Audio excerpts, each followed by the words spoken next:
Hi, in this session, let us see about the various features of algae.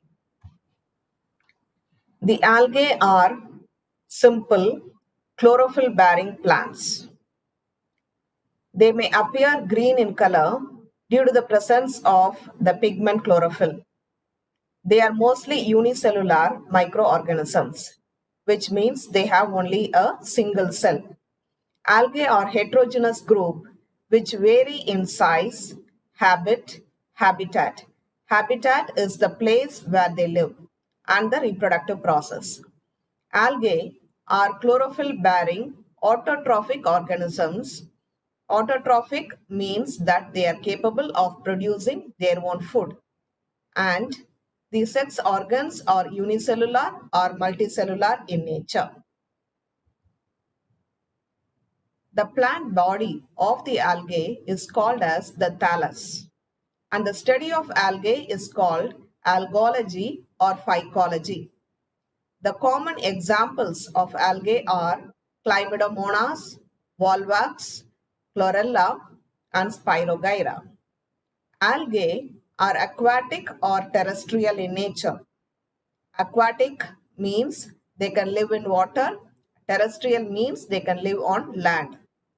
The terrestrial forms usually live in moist places or where there is some amount of water content. The aquatic organism, those that live in water, may be marine, that is, they can grow on sea or the ocean, or freshwater, which means they can grow in lakes, ponds, etc. This is Chlamydomonas. Chlamydomonas is a unicellular algae, and as you find in this image, they have a set of flagellum which enables them to move from one place to another.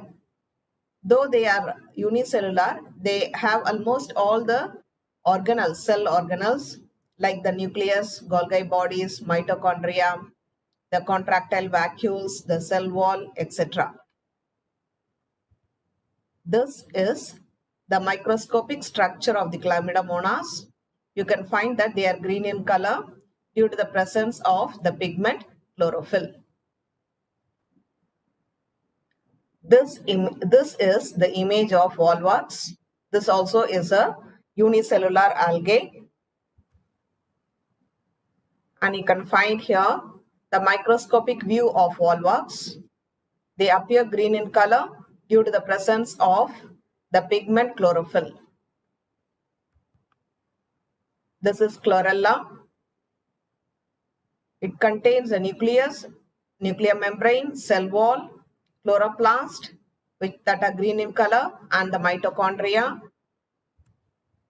This is the microscopic view of Chlorella.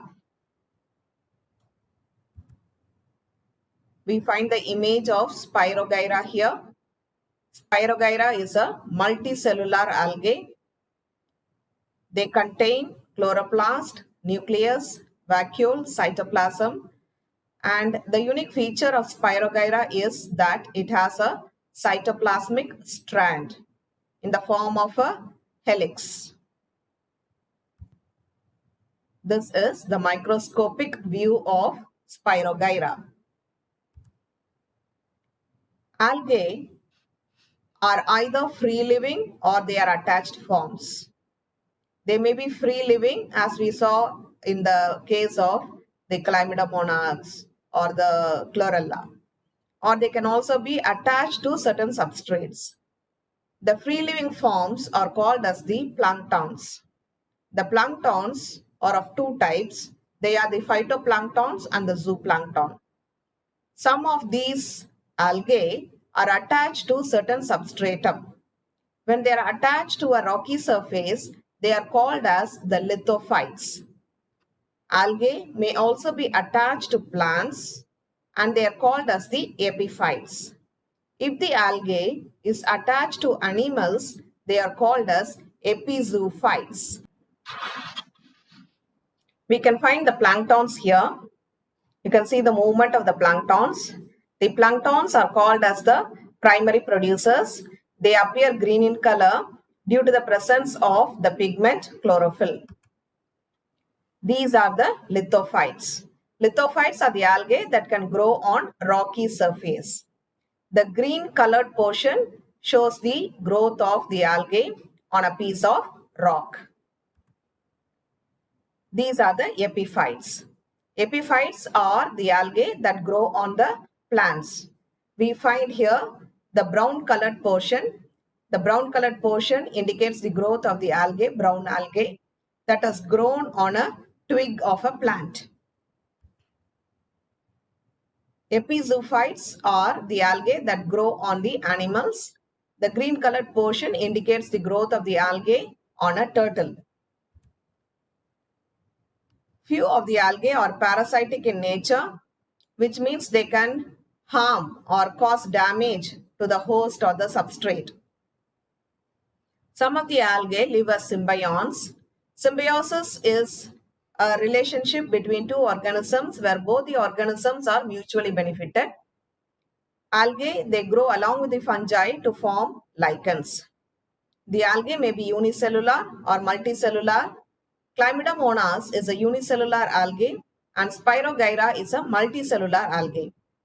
Algae may be prokaryotes, which means they contain all the cell organelles. The cell contains a cell wall, plasma membrane, cytoplasm, and nucleus. Apart from these, algae contain a unique structure called as the plastid. Plastid is nothing but the chromatophore. Chromatophores are those that carry the pigments. They contain different type of pigments in the algae. The algae appears in different colors. They contain chlorophylls and therefore they appear green in color.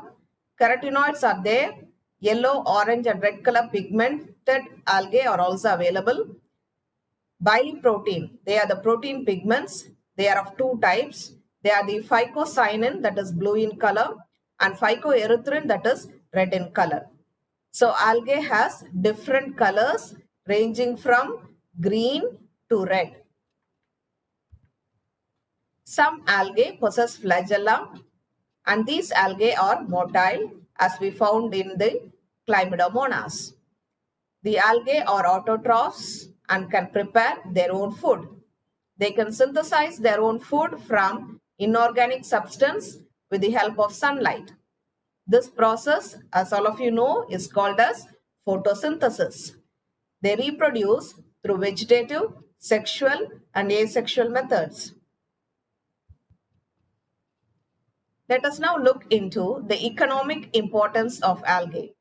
Economic importance is their commercial viability or the advantages or usefulness of the algae. Algae serves as the food for animal. The phytoplanktons, they are the primary producers and they serve as a source of food for the aquatic organisms. Some of the algae such as chlorella and Spirogyra are edible and they serve as food for man. They can be incorporated into different nutritious mixtures and they are also available as capsules since they are highly nutritive. Industrial products. A number of industrial products are obtained from algae like agar-agar, algin and mannitol. They help to improve the soil fertility like Anabina, Leuconostoc are some of the algae that enrich the soil, improve the nitrogen content of the soil. Therefore, they can enhance the productivity of the crops that are cultivated in those land. Medicines. A number of medicines are obtained from algae. Example, agar, carrageenan and alginic acid. In this session, we saw about algae, the different types of algae, and also we learned about the economic importance of algae. Thank you.